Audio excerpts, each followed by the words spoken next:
všetkých na dnešnej online udalosti Cesta na medicínu z pohľadu slovenského študenta. Dúfam, že všetko v poriadku, že ma je počuť, že vidíte prezentáciu. A keďže sme mali začínať o 6:00, tak dáme takú 1 minútku, či náhodou sa nám ešte niekto nepripojí, niekto, kto by prišiel neskôr, tak aby sme ho neobrali o ten začiatok.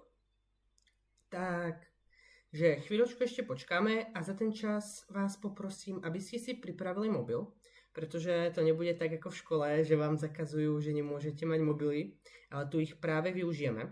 Takže to sa nám bude hodiť. Takže chvíľku ešte počkáme a tak si myslím, že môžeme ísť na to. Kto nám teda príde neskôr, tak nám príde o ten začiatok, ale tak hádam, to zvládneme. Tak, poďme na to. Takže, ešte raz vás všetkých vítam, som rád, že ste dorazili a poďme sa na to vrhnúť. Takže, kto som? Začnem s tým predstavením, aby ste vedeli, kto vám tu dneska bude rozprávať. Moje meno je Jakub Čopák a vyštudoval som odbor biofyzikálna chémia na Univerzite Karlovej v Prahe. Znie to strašne zaujímavo, má to v názve biológiu, má to v názve fyziku, má to v názve chémiu. Ale myslím si, že to, čo oceníte o mnoho viac, je, že mám 10 rokov skúseností s takýmito prednáškami, rozhovormi, radami, besedami ohľadom lekárskych fakult, ohľadom rozdielov medzi fakultami a tým, ako sa na tie jednotlivé príjmačky pripraviť. Tak, a poďme na to. Na začiatok začneme hneď tým, ako sa ma môžete pýtať.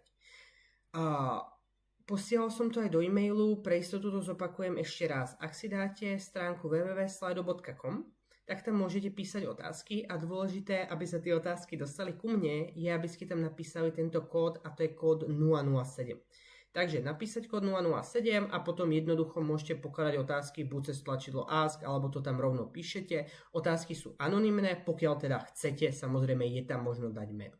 Veľmi dôležitá vec, na ktorú chcem upozorniť, je, že ku každej otázke môžete dať like.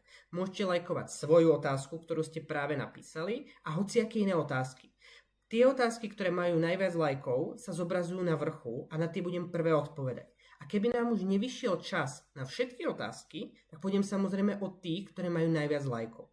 Takže vás poprosím, naozaj tie otázky lajkujte, pretože tým pretlačíte hore to, čo je pre vás dôležité, to, na čo chcete vyvedieť odpoveď. A taktiež, predtým ako tam tú otázku napíšete, sa skúste pozrieť, scrollnite si nižšie, či tam už nejaká podobná otázka nie je. Nech tam nie je 10 rovnakých otázok a každá s jedným lajkom a nikto ju neuvidí. Takže pripomínam ešte raz kód 007. Tak, a poďme na to. Tak, máme tu nejaký darček, ale ten si asi necháme nakoniec a poďme na tie lekárske fakulty. Takže, raz som mal takúto besedu a spýtal som sa, koľko lekárskych fakult máme na Slovensku. Dostal som odpoveď, ktorá už nebola správna a vtedy sa to už nepýtam. Takže, rovno vám to predstavím. Takže, keď začneme z východu Slovenska, máme tu lekárskú fakultu v Košiciach s možnosťou štúdia zubného lekárstva. Jeseniovú lekárskú fakultu v Martine, taktiež s možnosťou štúdia zubného lekárstva. Lekárskú fakultu Komenského v Bratislave s možnosťou zubného lekárstva a v Bratislave sa nachádza ešte druhá lekárska fakulta a to je lekárska fakulta Slovenskej zdravotníckej univerzity, taktiež s možnosťou zubného lekárstva. Teraz keď si skočíme za hranice do Česka, tak najbližšie je nám lekárska fakulta Ostravskej univerzity s možnosťou zubného lekárstva. Potom máme lekárskú fakultu v Olomouci, tiež s možnosťou zubného lekárstva. Tak je tam ďalej Brno, Masaryková univerzita, lekárska fakulta v Hradci, opäť s možnosťou zubného lekárstva a ideme do Prahy. Tam toho máme celkom dosť, takže máme na výber. Prvá lekárska fakulta v Prahe s možnosťou zubného lekárstva, druhá lekárska fakulta v Prahe už bez možnosti zubného lekárstva a tretia lekárska fakulta v Prahe tiež žiadna možnosť zubného lekárstva. No a poslednou lekárskou fakultou, ktorú máme v Česku, je lekárska fakulta v Plzni s možnosťou zubného lekárstva. Tak, toľko letom svetom predstavenie, čo vlastne tu máme. A teraz sa poďme venovať jednotlivým lekárskym fakultám. Každá z tých lekárskych fakult má toľko informácií a toľko vecí, že by sa o tom dalo rozprávať aj pol hodinu. Ja sa budem snažiť ku každej fakulte vám povedať nejaké tie najdôležitejšie veci. Také tie veci, ktoré tú fakultu robia špeciálnou alebo možno inou ako ostatné. A čo by ste si mali zapamätať, keď si poviete, aha, OK, tak táto fakulta, tak sa vám vybavia tieto veci. Budem sa to snažiť zobrať postupne a to, že najprv sa skúsim vyjadriť k fakulte ako k celku, to znamená k nejakému štúdiu, mestu a tak, a potom sa dotknem príjmačiek. Znova pripomínam, ak by tam bolo niečo, čomu sa chcete, aby som sa viac venoval, stačí to napísať do tých otázok, pre istotu ešte raz pripomeniem kód 007 a stránku Slido a tam proste napíšete, že chcem bližšie informácie k tomu, vyjadrím sa. Aby som teda vedel, čo vy chcete počuť. Takže, prvá lekárska fakulta v Prahe. Prvá lekárska fakulta v Prahe je fakulta, ktorá má obrovský počet študentov. Táto fakulta prijíma bez príjmačiek, ale pozor na to, len českých študentov. Slováci sa bez príjmačiek na prvú LF dostať nemôžu a práve aj preto je tam veľmi veľa študentov. V tom ročníku sú to vyššie stovky, niekde okolo 600, 800, niekedy sa zadarí nejaký takýto počet. Takže na to treba myslieť. Fakt je to obrovský počet. Bohužiaľ, do druhého ročníka prejde približne polovica. Je to spôsobené viacerými faktormi, jeden z nich je ten, že tým, že berú veľa ľudí, tak tá hranica je posunutá nižšie a tým pádom sa tam dostanú aj tí, ktorí by sa inde nedostali a tí väčšinou neprejdú cez ten prvý ročník. Ale zároveň tým, že je tam veľký počet študentov, tak je to celé také anonymné, úplne nie osobné a tým pádom neznamená to, že by vás niekto chcel len tak vyhodiť. To sa nedieje. Ale tým, že vás je veľa, tak ste vlastne len ďalší človek a preto tam nie je problém niekoho vyhodiť, veď predsa za vami tam bude nejakých 799 ľudí, ktorí to možno budú vedieť. Zároveň tá fakulta má také štandardné príjmačky. Štandardné príjmačky znamená, že keď ideme do Česka, tak nás čakajú príjmačky z biológie, z chémie a z fyziky, pokiaľ nepoviem inak. No a tuto naozaj tak je, pekne test, biológia, chémia, fyzika, fakulta vydáva svoje modelové otázky, ale tie majú viac správnych odpovedí, ale na príjmačkách je správna len jedna, takže nie je to tak, že by to bolo identické, ale slúži to ako dobrá inšpirácia toho, čo môžete očakávať na tých príjmačkách. Žiadne ďalšie zvláštne veci sa tam nedejú. Keď zostaneme ešte v Prahe, tak tam máme druhú lekárskú fakultu v Prahe. Táto fakulta je fakulta pôvodne detského lekárstva, alebo teda bola fakulta detského lekárstva a tú tradíciu detského lekárstva si tá fakulta zachovala stále. To znamená, že vy, ak chcete, alebo už viete dopredu, že by vás lákalo práve to detské lekárstvo, tak táto fakulta môže byť super voľba. Ale pozor na to, lebo to si veľa ľudí mýli alebo má takúto mylnú predstavu, z tejto fakulty môžete ísť na akúkoľvek inú špecializáciu. Na každú jednu špecializáciu vás tá fakulta pripraví viac menej rovnako ako všetky iné, len na to detské lekárstvo o trošku viac. Pretože sú tam nejaké predmety, ktoré by ste na iných fakultách nenašli a podobne. Keď si tú fakultu porovnáme už s tou prvou spomenutou, prvou lekárskou v Prahe, tak táto fakulta je o mnoho menšia a vraví sa, že tu vládne taká rodinná atmosféra. To znamená, poznáte sa so spolužiakmi, poznáte sa so staršími študentami a je vás v ročníku povedzme niečo od 200 do 300, závisí koľko príjmu, ale tak povedzme 220, nech máme nejaké konkrétnejšie číslo. To je rozhodne tak 4-krát menej, ako sme mali na tej prvej lekárskej fakulte. Obrovská výhoda ďalej je, že keď sa sem už dostanete, tak veľmi málo vyhadzujú. Približne takých 80 až 90%, závisí samozrejme od roku, sa dostane až do posledného ročníka. Čiže obrovské číslo, keď si to porovnáme s tou prvou lekárskou, kde nám polovica už skončila v tom prvom ročníku. Čo ale príjmačky? No tie sú trošku komplikovanejšie ako na prvú lekársku, pretože vás čakajú opäť testy z biológie, z chémie a z fyziky, ale tu už máme viac správnych odpovedí, takže to nám trošku komplikuje život. Fakulta má svoje vlastné modelové otázky a tie otázky z biológie, z chémie a z fyziky odpovedajú, plus mínus tomu, čo je v tých modelovkách, ale potom vás ešte bude čakať test študijných predpokladov.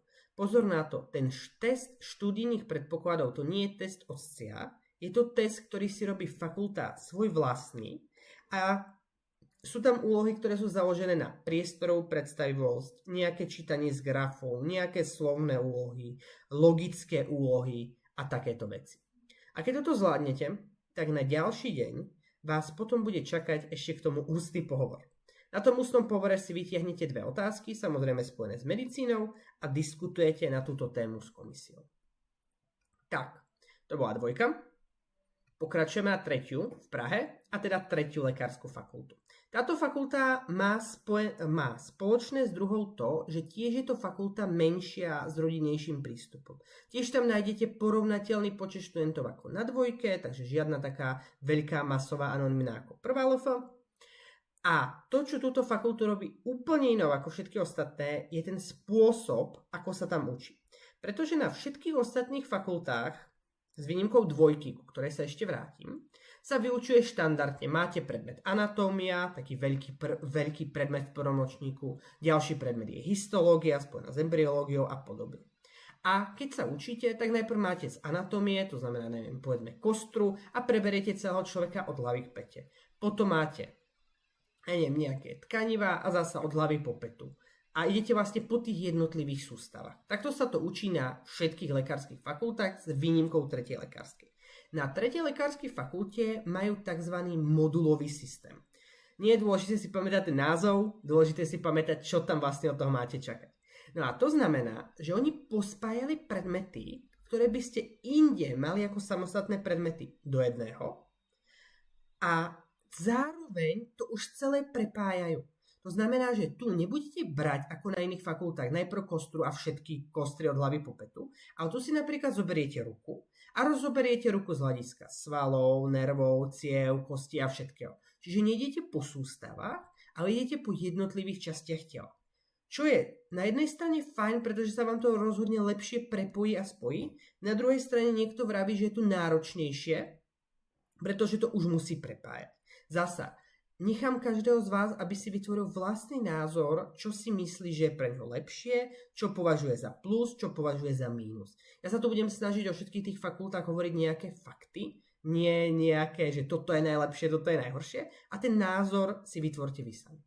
No a tu v tom modulovom systéme napríklad v prvom ročníku nemáte žiadnu anatómiu, máte tam trošku biochemie, trošku už nejaké základy akože fyziológie, máte tam samozrejme veľa genetiky a veľa molekulárnej biológie, to je prvý ročník, a na tom sa potom skladá na tom druhom ročníku, kde vlastne tá anatómia je spojená s histológiou a fyziológiou vlastne do jedného predmetu, takého obrovského, tak ako som to spomínal. No a druhá lekárska, ešte sa k nej vrátim, tá má to, že ona nie je takto modulová ako 3, nie je úplne tak ako všetky ostatné, ale ona spojila do prvého ročníka vlastne predmet anatómia s histológiou. Ten, ktorý 3. lekárska má až v druhom, tak tá druhá lekárska to už dala do prvého ročníka a chýba tam nejaká taká príprava, ktorá je tu na tej 3. lekárskej. Takže táto fakulta fakt jedinečný spôsob výuky. Čo sa týka príjmačiek, tak tie sú tiež také trošku iné, pretože na tých príjmačkách máte zasa test biológia, chémia, fyzika. Našťastie správna odpoveď už iba jedna, ale tu neexistujú žiadne modelové otázky. Čiže tu už si veľmi nepomôžete, tak to bude podobné, ako to vidím v modelových otázkach. No, tu otázky nie sú. Fakulta vydáva staré testy, takže to je asi taká jediná inšpirácia, ktorú človek môže mať, aby vedel, čo na tých príjmačkách čaká. Keď zvládnete tie testy z biológie, z chémie a z fyziky, čaká vás potom ústny pohovor. Ten ústny pohovor je iný ako na druhej lekárskej fakulte, interpretujete článok, rozprávate na nejakú etickú otázku a potom dostávate otázky ako na bežných pohovoroch, to znamená, čo robíte vo voľnom čase, prečo ste si vybrali túto fakultu a podobne. Na všetkých týchto 3 pražských fakultách nemôžete používať kalkulačku, ale k tomu sa ešte dostaneme. Tak, ideme do Plzne. Plzeňská lekárska fakulta pre nás Slovákov je trošku od ruky, pretože sa naozaj nachádza strašne ďaleko ešte za Prahou. Ale stále je to Univerzita Karlova. Keď sa pozriete na túto mapu, tých všetkých 5, ktoré sú vyznačené červenou farbou na tej mape, všetko je Univerzita Karlova. To znamená, že pokiaľ by niekto veľmi chcel, že chce mať v tom diplome napísané Univerzita Karlova, nemusíte nutne študovať v Prahe, môžete v Plzni alebo v Hradci. Táto fakulta má nádherný kampus. Ten bol dostavený pár rokov dozadu a naozaj patrí asi k najmodernejším, čo máme na Slovensku a v Česku. V tom kampuse nájdete všetky ústavy, to znamená všetky učebne, tam knižnica, študovňa, šatňa, jedáleň, proste všetko. Hneď vedľa toho kampusu máte biomedicínske centrum, kde sa robia nejaké transplantácie orgánov a podobne. A tiež tam máte aj veľmi moderný internát. To znamená, naozaj táto fakulta šla do toho, aby to bolo krásne a moderné. Zároveň tam počet žiakov nie je tak vysoký ako na prvej lekárskej a aj príjimačky sú ľahšie ako na prvej lekárskej fakulte. Správna odpoveď je len jedna, môžete používať kalkulačku, fakulta má dokonca modelové otázky a dokonca ešte zverejňuje aj staré testy. Takže tu naozaj taká fajn alternatíva pre tých, ktorí by chceli mať stále Karolku, ale netúžia po takom veľkom meste ako Praha a chcú niečo super moderné, tak Plzeň je určite dobrá voľba. Potom nám tu ostal Hradec. Hradec je posledná, 5. fakulta, ktorá spadá pod Univerzitu Karlovu a v Hradci môžete študovať klasickú medicínu alebo aj vojenskú medicínu. Keď študujete vojenskú medicínu, tak zároveň študujete vlastne aj tú klasickú, takže stačí mi hovoriť o jednej. A čom táto fakulta je iná? Táto fakulta zasa veľkostne je niekde podobne ako Plzeň, ale nie je úplne malá ako 2. alebo 3. lekárska fakulta. Učí sa tam úplne tradične, to znamená žiadne moduly ani takéto zvláštne veci. A táto fakulta, čo sa týka príjmačiek, sa akože dosť tak vymyká, pretože tu sa za nesprávne odpovede odpočítavajú body. To je prvá základná informácia, to nikde inde nenájdete, teda potom ešte na SCIU, ale inak nie. A zároveň tu máte ďalší predmet. Okrem biológie, chémie a fyziky je tu predmet somatológia. Pozor na to nie je stomatológia, je to somatológia a je to náuka o ľudskom tele. To znamená vlastne nejaká predpríprava na anatómiu. Je tam to ľudské telo rozobrané výrazne viac do hĺbky, sú tam aj latinské názvy, takže tí, ktorí ste mali latinčinu na strednej, máte výhodu. Inak tie príjmačky sú naozaj označované za jedné z najťažších. Čo sa týka mesta, tak Hradec je také menšie mesto, nie je tak rušný ako Praha. Viete napríklad z internátu ísť do školy na bicykli, prípadne pešo a vlastne všetko je tam v dochádzkovej vzdialenosti. Tak, teraz sa posunieme na fakulty, ktoré už nie sú pod Univerzitou Karlovou a začneme Brno. Myslím si, že Brno minimálne s obrázkou všetci poznáte, pretože to je taká známa červená budova. A tá sa fajne vyníma na všetkých fotkách, Instagramoch, sociálnych sieťach a podobne, pretože aj to Brno má nádherný kampus. Práve tá červená budova je to, čím sa tá fakulta prezentuje. Ten kampus je naozaj veľký, takže si nerobte nič z toho, keď sa tam na začiatku budete strácať, to je úplne normálne. A zároveň, tým, že aj ten kampus je veľký, tak tam nesídli len lekárska fakulta, takže tam budete stretávať aj študentov z iných ako lekárskych fakult. Vedľa máte simulačné centrum, čiže niečo také ako skúšobná nemocnica pre medikov, kde sa vlastne učíte a môžete si skúšať proste tie úkony. Je tam miestnosť, ktorá simuluje nejaký príjem, miestnosť, ktorá simuluje rentgen a tak ďalej a tak ďalej. Takže z tohto hľadiska to Brno je veľmi dobre pripravené. Tá fakulta ale je veľká. To znamená počítať s tým, že to rozhodne nejaká rodinná atmosféra nebude. Je to druhá najväčšia fakulta, čo sa týka počtu študentov po prvej lekárskej fakulte. Brno ako mesto, no podľa toho, odkiaľ pochádzate, ale pre niekoho väčšie, pre niekoho menšie, rozhodne menšie ako Praha, držme sa objektívnych faktov, ale to mesto je výrazne študentské. Približne takých 50 až 70% všetkých obyvateľov, ktorých stretnete, budú študenti. To znamená, na leto sa to mesto celkom vyľudní, keď nie sú skúšky a potom zasa budete stretávať najmä študentov. Príjmačky, klasika, biológia, chémia, fyzika, žiadne pohovory, žiadne ďalšie predmety, nič. Môžete používať kalkulačku, správna odpoveď je 1, ale to, čo veľa ľudí vydesí, alebo to, čo veľa ľudí sa zasa spojí s tým Brnom, je možnosť E. Čo znamená tá možnosť E? No, štandardne v modulových otázkach máte 4 možnosti A, B, C, D, ale vlastne tam je aj možnosť E. Možnosť E znamená, že žiadna z uvedených možností A až D nie je správna. To znamená, tu do toho Brna naozaj nestačí si len tak akože povrchne prejsť tú otázku. Aha, OK, tak to viem, Cčko, Dčko, lebo potom presne dôjdete na to, že aha, ale ja si úplne nie som istý, či to Ačko má alebo nemá byť. No a tu si bohužiaľ vylučovacou metodou nepomôžete, pretože tu musíte byť schopní posúdiť každú jednu možnosť či je správna alebo nie, aby ste teda mohli dať tú možnosť E. Je potrebné na to zase myslieť pri tej príprave, pretože tu tie modelové otázky neodpovedajú nejako extra tomu, čo vás bude čakať na príjmačkách. Oni takto odpovedajú štýlom, to znamená tie myšlienky alebo ten fyzikálny, chemický princíp za tou otázkou v tých modelovkách je. A to zadanie bude iné. Čiže tu, keď sa budete pripravať do toho Brna, naozaj pristúpať k tým otázkam tak, že potrebujete tie modelové otázky rozobrať úplne na drobné, pochopiť, rozanalizovať, vedieť, čo tam ide. Čiže keď dostanete otázku, ktorá bude vyzerať textom úplne inak, ona nebude iná a bude mať rovnaký princíp. Takže takto myslieť na to Brno. Teraz tu máme Olomouc. Olomouc je druhé študentské mesto, čiže ak nechcete do Brna a stále chcete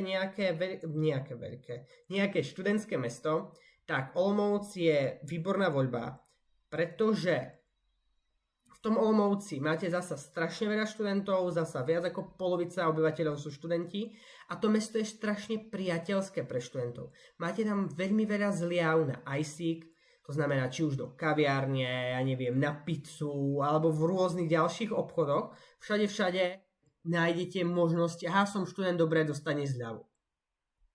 Fakulta je taktiež pekná, moderná, hneď je vedľa nemocnice, takže aspoň nemusíte dochádzať. A v Olomouci je veľmi kvalitné zubné lekárstvo. Tá fakulta nie je zasa tak veľká ako Brno, nie je úplne malá ako 2 a 3, ale vládne tam taká príjemná atmosféra a je tam veľmi veľa praxe. Čo sa týka toho, ako sa do toho Olomouca dostať, tak samozrejme cez príjmačky, biológia, chémia, fyzika, žiadne prekvapenie, ale nenechajte sa zmiasť, v odporúčanej literatúre úplne nenájdete niečo ako modelové otázky. Teda ono tam bude knižka, ktorá sa volá modelové otázky a v skutočnosti to sú také vzorové testy. O mnoho lepšie je si zaobstarať tie učebnice, ktoré sú uvedené v tej odporúčanej literatúre, pretože mnohé z tých učebníc majú za každou kapitolou nejaké otázky. A to sú presne tie otázky, ktoré vám poslúžia ako modelové otázky, z ktorých potom aj ten samotný Olomouc vychádza pri tvorbe príjmačiek.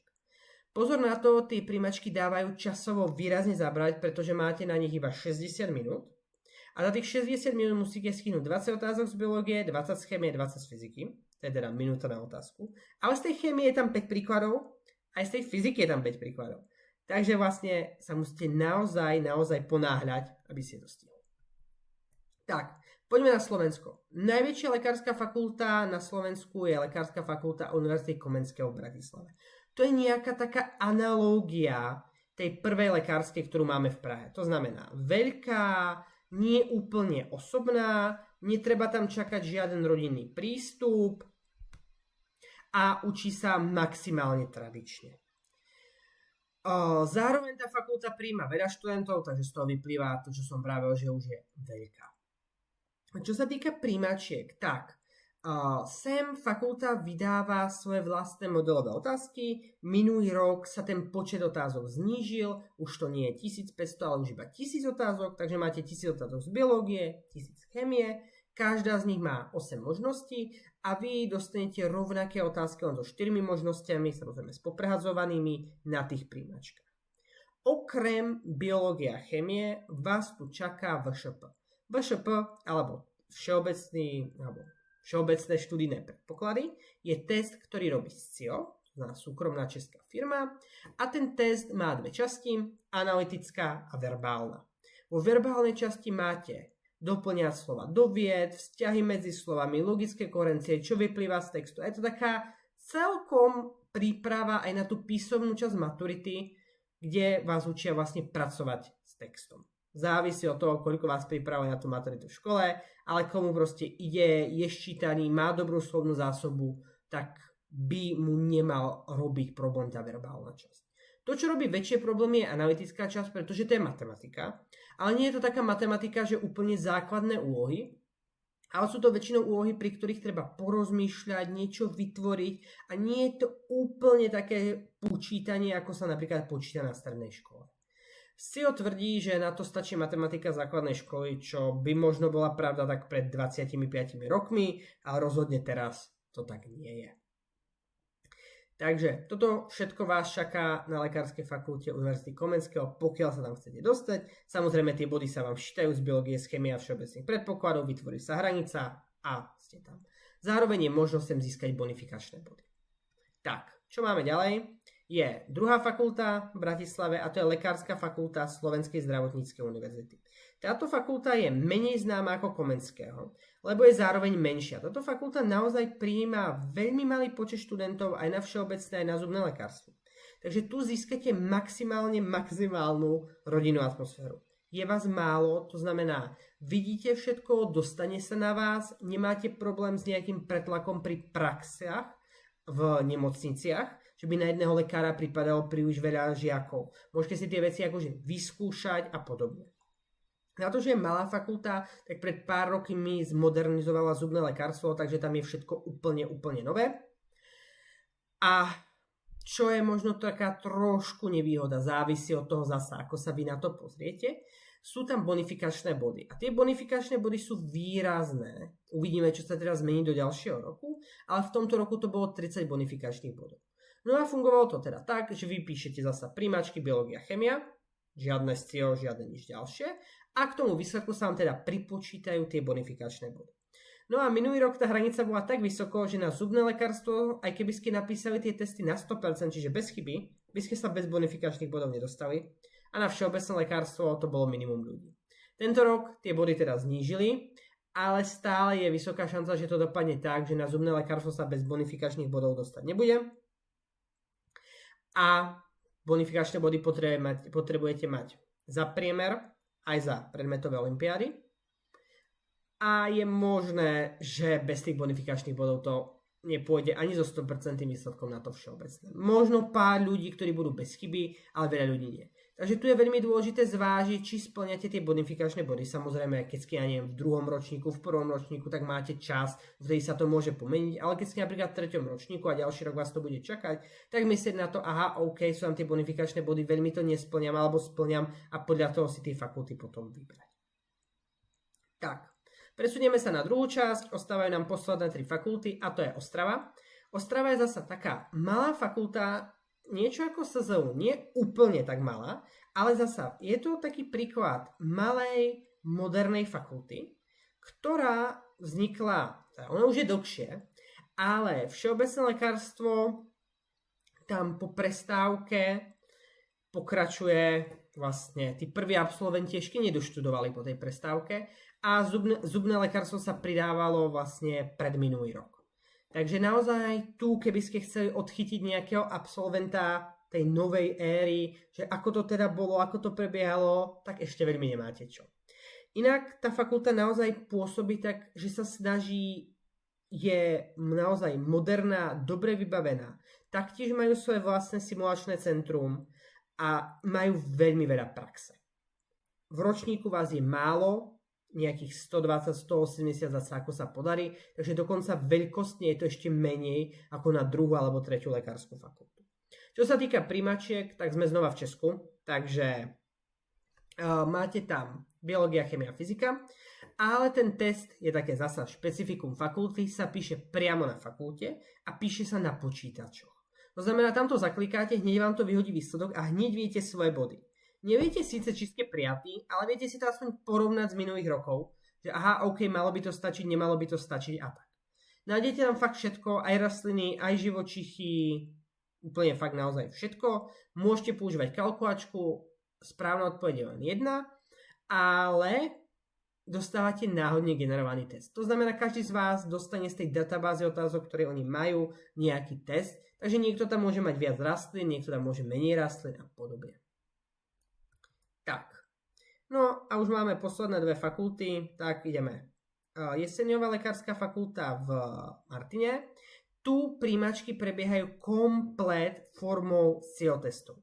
To znamená, SCIO zodpovedá aj za test biológie, aj za test chémie, až keď tie všeobecné predpoklady. Tie všeobecné predpoklady VŠP sú úplne rovnaké ako v Bratislave. Vy keď píšete všeobecné predpoklady, tak sa len zakliknete, na ktoré fakulty chcete, aby sa vám to uznávalo. Ono sa to zároveň uznáva aj na nejaké farmácie a iné fakulty, napríklad v Česku, ale aj na Slovensku.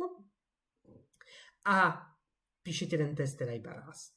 Vy ho môžete opakovať, to je zasa také špecifikum z CIO testov, že zatiaľ čo ostatné príjmačky na akúkoľvek inú fakultu proste napíšete v jednom roku raz, super, vyšlo som prijatý, nevyšlo, tak skúsim inú fakultu alebo o rok, tak tie CIO testy môžete opakovať v jednom roku viackrát, ale samozrejme za každý ďalší pokus si platíte. Vychádza to nejakých 30 až 50 eur podľa toho, ako si to navolíte a samozrejme ako to v ďalšom roku zdražie na ten jeden pokus.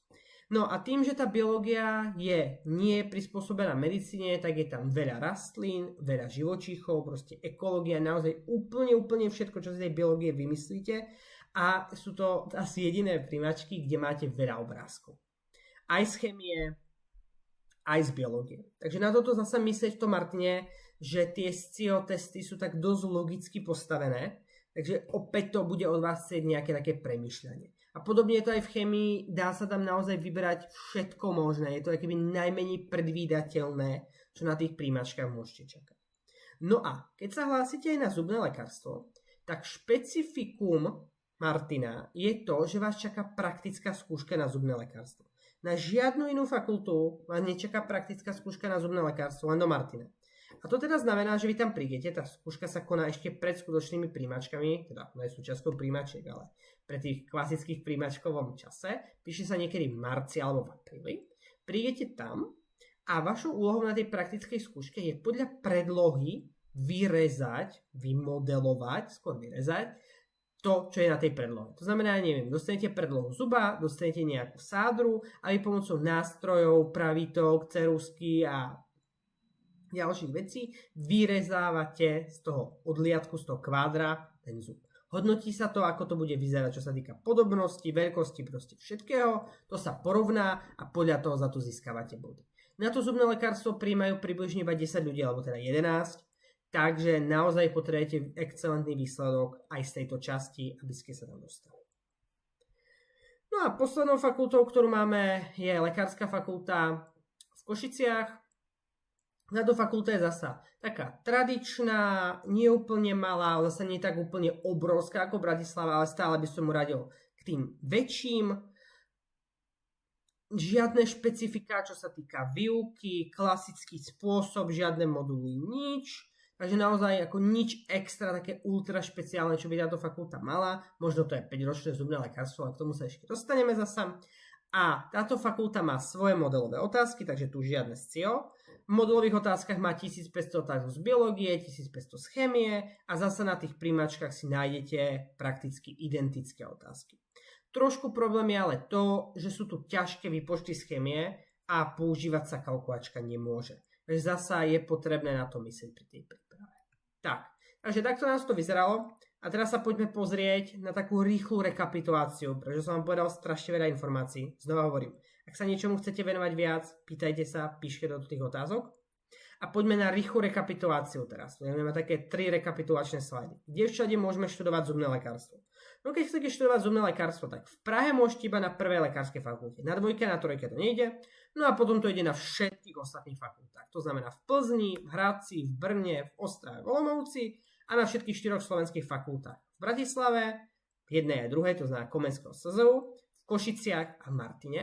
A čo je špecifikom týchto dvoch Košíc a Martina je, že tam zubné lekárstvo trvá iba 5 rokov. Pretože v Česku je štandard, že zubné lekárstvo trvá 5 rokov, ale na Slovensku to do tohto roku vôbec nebolo. Na Slovensku trvalo zubné lekárstvo 6 rokov. Ale teraz došlo k prvej zmene, Košice a Martin zmenili, že novonastupujúci prváci teraz od septembra už budú mať zubné lekárstvo po vzore Českej republiky 5-ročné. Zatiaľ Komenského aj SZUčka si ponechávajú 6-ročné zubné lekárstvo. Takže tu vidíte ďalší rozdiel medzi tými slovenskými fakultami, čo sa týka dĺžky štúdia zubného lekárstva. Takže ešte raz, v Česku 5-ročné, v Košiciach, Martine 5-ročné, ale v bratislavských fakultách 6-ročné zubné. Tak, teraz sa poďme na to pozrieť, kde sa môže používať kalkulačka, kde vás čaká nejaký všeobecný predpokladový test a kde vás čaká ústny pohovor. Tak, ak chcete ísť na prvú lekársku, všetko v pohode, nič také. Ak chcete ísť na druhú lekársku, čaká vás ústny pohovor a predtým test študijných predpokladov, ešte raz pripomínam, vlastne od fakulty to nie sú SCIO testy. Keď chcete ísť na tretiu lekárskú fakultu, no tak tam vás čaká tiež ústny pohovor. Ten už nikde inde nie je. A ideme. Kalkulačku môžete používať v Plzni, v Hradci, v Brne, v Ostrave aj v Olomouci. A keď chcete ísť na Komenského do Bratislavy, tak tam sú VŠP Oscia, ale kalkulačku používať môžete, ale pozor na to, kalkulačku môžete používať len v teste z chémie. Na tie všeobecné predpoklady sa kalkulačka používať nemôže. Na Lekárskú fakultu Slovenskej zdravotníckej univerzity môžete používať kalkulačku, ale kalkulačku od fakulty. Do Martina vás teda čakajú tie všeobecné študijné predpoklady. Kalkulačku teda môžete, ale znova rovnaká logika, len na chémiu. Takže takto to vyzerá. A keď sa ešte dotkneme bonifikačných bodov, pretože to sú také body, ktoré môžete nabrať a môžu vám pomôcť potom k tomu celkovému výsledku, tak bonifikačné body môžete mať do Brna.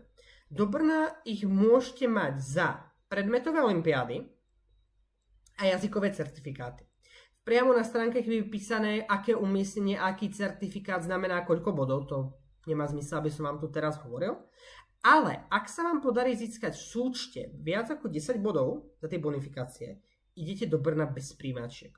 To je jediná fakulta, kde sa Slováci na Slovensku a v Česku môžu dostať, ako myslím, medicína, všeobecné lekárstvo, zdôrazňujem na zubné nie, bez príjmačiek. To je Brno, ak budete mať 10 bonifikačných bodov. Takže to bolo Brno. Potom máte Lekárskú fakultu v Bratislave, tam sú tiež tie bonifikačné body, ale tam to už nehrá takú veľkú váhu pri tom celkovom počte bodov, ako na to Slovenskú zdravotníckú univerzitu.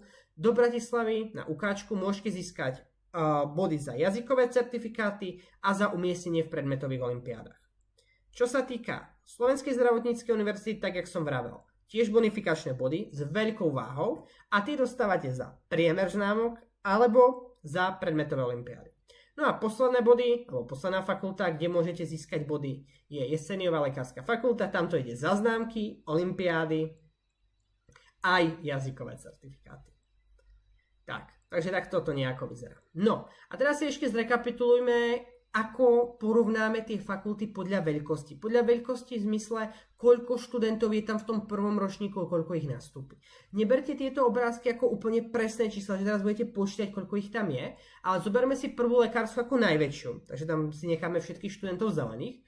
A v tých ostatných fakultách budem nechávať zelený počet študentov, ktorý tomu odpovedá. Aby ste si to akože vedeli predstaviť, aha, tak táto je väčšia ako táto je menšia. Hovorím, nejde o to, či je to 200, 220, 230, ale ide o to vzájomné porovnanie. Takže si to všímajte.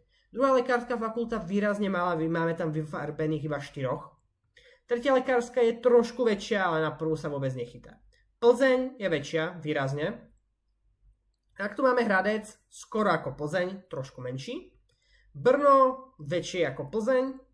Olomouc vidíte menší, dokonca niekde zapasoval medzi druhú a tretiu lekársku. Ostrava ešte menšia, dokonca menšia ako druhá lekárska fakulta. Teraz ideme na Slovensko.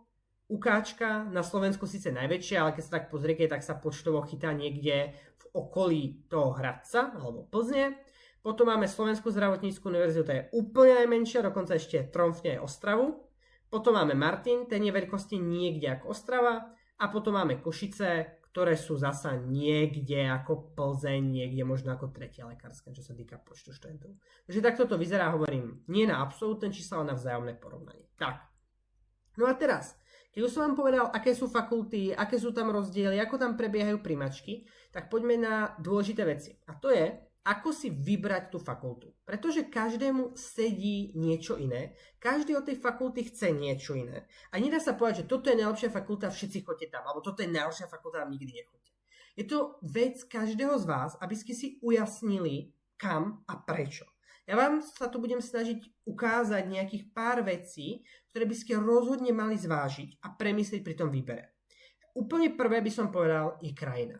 Či chcete ostať na Slovensku, alebo chcete ísť do Česka. Zasa. Dôvody sú individuálne, je to proste na vás, ja neviem, bojím sa češtiny, alebo, ja neviem, neplatia tam eurom. Alebo si hovorím, no ja už som celý strednú bol doma na Slovensku, ja chcem odísť niekde inde a napríklad do Česka. Alebo ja neviem, chcem žiť vo veľkom meste ako v Prahe a podobne. Sú akékoľvek dôvody, ktoré máte, sú vaše, niektorý vám ich nezoberie, ale zvážiť si, a je to také prvé, že vám to pomôže rozdeliť tie fakulty na dve skupiny, či Slovensko alebo Česko.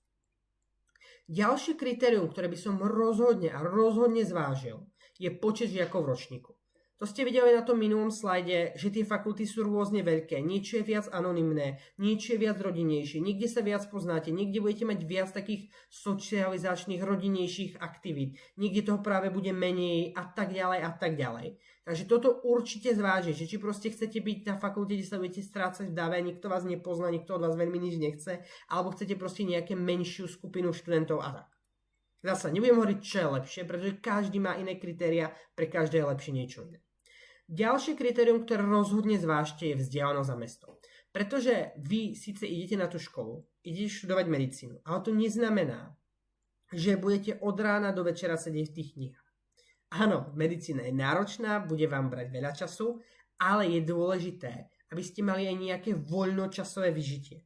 To znamená, aby ste sa cítili v tom meste príjemne, pretože vy v tom meste strávite najbližších 6 rokov, keď si zoberieme všeobecné lekárstvo, 6 rokov štúdia. No a tých 6 rokov štúdia znamená, že proste chcete mať tú možnosť, ja neviem, chcem ísť piatok niekde von, alebo ja neviem, chcem mať možnosť ísť, ja neviem, do divadla, na koncert, prejsť sa, mne sa nechce chodiť metrom, ja chcem chodiť pešo, chcem tu mať park a čo ja viem, to sú všetko proste aké kritériá, ktoré určite zvážiť pri tom výbere, aby ste sa v tom meste proste cítili tých 6 rokov príjemne, aby vám poskytlo to, čo vy od toho mesta chcete. Pokiaľ sa budete proste cítiť nešťastne a keď sa niekde cítite nešťastne, nie je vám tam príjemne, no tak sa vám ani nebude učiť dobre.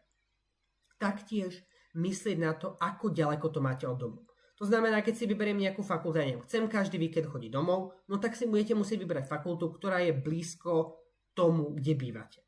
Ak si niekto povie, no, tak ja budem chodiť domov raz za mesiac, alebo raz za pol roka, alebo ja chcem byť ďaleko od domu, no tak podľa toho si tiež môžete vybrať fakultu. Takže zasa myslieť na to. No a posledné kritérium, ktoré tu rozhodne mám, sú príjmačky. Pretože ja si myslím, že každý, keď tomu bude venovať dostatočné množstvo času a bude sa na tej príjmačky pripravovať, má na to, aby sa tam dostal. Ale nie každý má na každú fakultu. Pretože tie príjmačky v niektorých aspektoch sú veľmi špecifické a niekomu niečo sedí viac, niekomu menej. Niekto je proste viac logický typ a budú mu viac sedieť tie také logické príjmačky a úplne mu nebudú sedieť tie také menej logické, také, kde sa musí veľa vecí iba nabifliť. A opačne, proste niekto bude práve využívať tú výhodu, že vie počítať bez kalkulačky a pre niekoho je to proste ťažká prekážka a to nechce. Takže toto proste zvážiť zasa pri tom výbere, aby ste si vybrali takú fakultu, ktorej sa samozrejme budete cítiť príjemne, splňa všetky vaše kritériá, či už tá fakulta, aj čo sa týka z pozície mesta, vzdialenosti a všetkého, ale samozrejme dať si cieľ, ktorý je reálny a ktorý sedí vašim potrebám. Pretože napríklad, ja neviem, nemáte dobrý prejav, bojíte sa ústneho pohovoru, ste z toho strašne nervózni, no tak zrazu si vyberiete fakultu, kde je ústny pohovor a bohužiaľ cez ten pohovor neprejdete. A to neznamená, že by ste nemali na to byť lekár, alebo že by to z vás robilo horšieho študenta, alebo potom neskôr doktora. Nie, ale na to fakulta má tieto kritéria. Ale ak by ste si vybrali nejakú inú, tak by ste mohli bez problémov prejsť. Tak. A keď už si poviete, OK, viem, aké fakulty, alebo zúžil som ten výber z tých všetkých fakult na nejakých, ja neviem, top 2, top 3, kam chcem ísť, tak má zmysel si povedať, OK, viem už, kam chcem ísť, viem, ako tam vyzerajú tie príjmačky, tak sa idem zamyslieť nad tým, čo môžem preto urobiť, aby som sa tam dostal. No áno, ak ste si vybrali nejakú fakultu, ktorá má bonifikačné body a vy ich nesplňate, napríklad za priemer, no tak cestovať čase späť neviete, tie body nezískate, takže na to samozrejme tiež myslieť, ale na ostatné veci, ktoré len budú, máte vplyv. Takže, keď to takto veľmi zjednoduším, tak máte na výber dve možnosti. Buď sa budete učiť sami, alebo využijete možnosť nejakej pomoci, či už doučovania kurzu, ja neviem čoho, a to všetko hodím pod kategóriu prípravný kurz, nech sa mi to veľmi nevetví.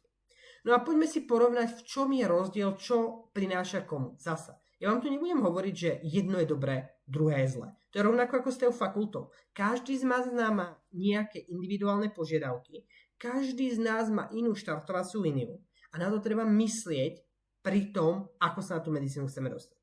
Ale v momente, keď sa tam už dostanete, tak už je jedno, ako ste mali štartovacú líniu, lebo v tom prvom ročníku zasa začínate všetci na rovnako.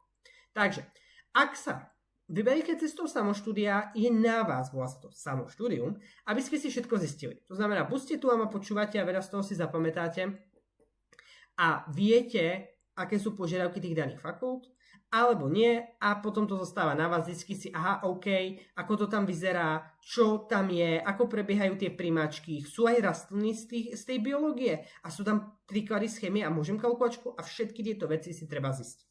Ako náhle si vyberiete niekoho, kto vás bude viesť, pripravovať, no tak tam si iba stačí povedať, OK, pripravte ma do Brna, alebo ja neviem, pripravte ma do Martina. No a tí, ktorí vás pripravujú, už vedia, OK, tak keď je to do Brna, tak budeme pripravovať takto, toto treba z biológie, z chemie, z fyziky. Ak to bude do Martina, tak treba niečo iné a podobne. Pri samoštúdiu ste odkázaní na to, aby ste si tie materiály zohnali, a nie on hociaké, ale také, z ktorých sa vám v prvom rade bude dobre učiť. A hlavne pokryjú to, čo na tých primáčkach je. Darmo, že vy sa naučíte kopu informácií o rastlinách, ale ak prídete na primáčke, zistíte, že tam nie sú. Alebo sa budete učiť genetiku z nejakej učebnice, ktorú napríklad máte na strednej škole a si poviete, wow, to je super, všetko z tej učebnice viem, to je výborné. Tak prídete na primáčke, zistíte, na to fakulta z tej genetiky chcela výrazne viac. No, takže zohnať si správne materiály, to znamená také, ktoré pokryjú to, čo tá daná fakulta chce. A hovorím ešte raz, každá fakulta chce trošku niečo iné. Ak máte kurz, zasa, tam väčšinou tie materiály dostávate priamo v kurze a je tam proste niekto, kto zodpovedá za to, že vie, tak toto mám učiť z genetiky, do takejto hĺbky tú genetiku na túto fakultu z toho a dostanete nejaký výklad, učí vám materiály a testy.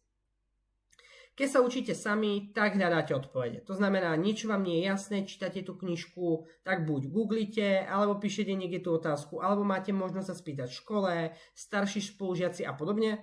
Ako náhle ste na kurze, toto vám odpadá, proste, niečo neviem, tak zvihnem ruku, spýtam sa, ako je to, prečo to tak je a tak. A je tam niekto iný, kto zodpovedá za to, aby vám to vysvetlil. To je vaša jediná námaha sa pýtať. Takže tu hovorím, pokiaľ máte možnosť, nebojte sa pýtať. Keď sa učíte sami alebo vyberiete si cestu samoštúdia, je to všetko plne vo vašej réžii. To niekomu zasa môže vyhovovať, pretože ho nič neobmedzuje. Pre niekoho to môže byť také, že ja neviem, kedy chcem začať, ako mám začať, koľko tomu času mám venovať a podobne. Zasa je to strašne individuálne. Pri tom samoštúdiu si teda organizujete čas vy, je to na vás, či sa budete v pondelok učiť biológiu, či chemiu, či začnete v septembri, či začnete v decembri, či sa budete učiť 2 hodiny denne. Je to všetko vo vašej režii. Zatiaľ, že keď máte nejaký kurz, tak ten vás núti k nejakej pravidelnosti, lebo keď si vymyslím a vy budete mať, každú stredu chémiu, no tak vás to núti, aby ste sa do tej ďalšej stredy za ten týždeň tú chémiu naučili, pozreli sa do toho, pretože možno tam bude nejaký test, možno tam bude nejaké skúšanie, alebo možno sa bude na tom staviať ďalej. No a rozhodne, keď to porovnáme z hľadiska ceny, samoštúdium bolo, je aj bude najlacnejší spôsob prípravy, pretože vaše náklady sú na to, časové a na to zohnať si nejaké materiály, modelovky, testy, knižky a tak ďalej, ale potom už neplatíte nikoho ďalej. Ako náhle máte nejaký kurz, doučovanie niečo, tak platíte za to, čo tam si musíte urobiť sami, za to, že niekto vie presne, čo sa má učiť, niekto vám to vie podať tak, aby si to vy rozumeli, že vám dá nejaké tie materiály, testy, modelovky a že sa ho máte možnosť spýtať, ak vám niečo nie je jasné. Takže takto zjednodušene by sme to mohli rozdeliť na 2 skupiny. Vravím, zvážiť, vybrať podľa seba. Aby to nedopadlo presne takto, že príde kamarát, chytí vás za ruku a povie, ja som bol na tomto, toto je úplne najlepšie, toto chcem.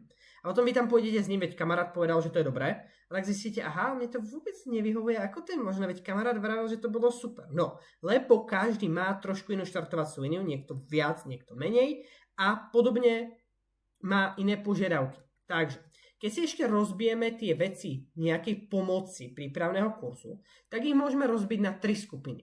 Jedna skupina je individuálne doučovanie. To znamená, máte toho učiteľa, lektora, doučovateľa, nazvite si to ako potrebujete, sami pre seba. To znamená, je to 1 na 1. Čiže všetko sa točí okolo vás, to znamená rýchlosť, formát, všetko sa vám točí, ale tým, že ste 1 na 1, tak to vo väčšine prípadov platíte za to vysokú cenu, závisí od toho, koho nájdete, kde nájdete, ale ceny individuálneho doučovania sa bežne pohybujú v rádoch 20, 30 aj viac eur za hodinu. A pozor na to, nestačí si len vybrať učiteľa, ktorý vám to bude vedieť super vysvetliť. Ja neviem, máte super stredoškolského učiteľa, ktorý je super, ani to doučovanie nebude tak drahé, ale aby vedel, čo chcete. Nie je nič horšie, že sa budete učiť genetiku podľa toho, ako to on učí napríklad na maturitu a tak zase prídete na tie primáčky zistíte, tá fakulta z tej genetiky chcela o mnoho viac vecí, prečo sme sa to neučili. Takže zasa myslieť stále na to, áno, musí mi to sedieť a samozrejme musí ma to pripraviť tam, kde má. No a keď si poviete, že OK, tak individuálne doučovanie je drahé, pretože to fakt je najdrahšia možnosť, máte možnosti prípravných kurzov, to znamená, už vás v tej skupinke bude viac. A tie prípravné kurzy môžete rozdeliť na dve veľké skupiny. A tu zase je strašne dôležité. A to je prvá otázka, čo si poviete, ak chcete kurz. Ktoré z toho? Pretože tie prípravné kurzy sú buď vysvetľovacie, alebo opakovacie. Pozor na to. Toto nie je pojem, ktorý keď napíšete do Google, tak vám vyberie zoznam opakovacích a zoznam vysvetľovacích kurzov. To si musíte vy sami na tej stránke kurzu zistiť, čo z toho to je. Ale zistíte to veľmi jednoducho. Nechce to žiadne kvantové výpočty, žiadna raketová veda. Opakovací prípravný kurz poznáte podľa toho, že z každého predmetu je tam menej ako 70 hodín. A vysvetľovací kurz bude taký, kde je z každého predmetu aspoň, to znamená viac ako 70 hodín. Čiže nájdem si hociaký kurz, pozriem si, ja neviem, má 30 hodín z chémie. Aha, OK, tak to teda znamená, že to bude opakovací kurz. Pretože v čom je ten rozdiel? Keď máte kurz, ktorý je vysvetľovací, tak ten má dostatok hodín na to, aby s vami mohol prejsť všetko pomaly od základov. To znamená, aj keď máte horšie základy, tak sa nemusíte báť toho, že by nejaké témy neboli vysvetlené, že by nejaké témy boli preskočené, že by tam nebol priestor na písanie testov, že by tam nebol priestor na otázky, na rozoberanie modelových otázok a všetko to, pretože tie hodiny tam sú.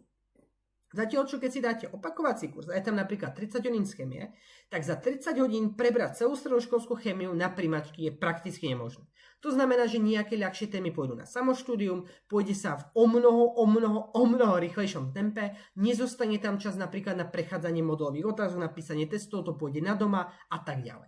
Zasa závisí od toho, čo vy chcete. Mám lepšie základy? Tak možno mi stačí len zopakovať, nevadí mi niečo doštudovať, nevadí mi, že sa budem učiť sám tie modelové otázky a prechádzať si, no tak opakovací. Chcem mať naozaj všetko vysvetlené pomaly, chcem mať rozobrané, vysvetlené modelové otázky a fakt chcem tam fakt všetko a nebáť sa, že to budem musieť sám riešiť doma, tak vysvetľovací kurz. No a teraz poďme na to, ako si teda ten kurz vybrať. V prvom rade, tak ako celá tá príprava, to už je jedno, či si vyberete individuálne doučovanie, opakovací kurz, vysvetľovací kurz.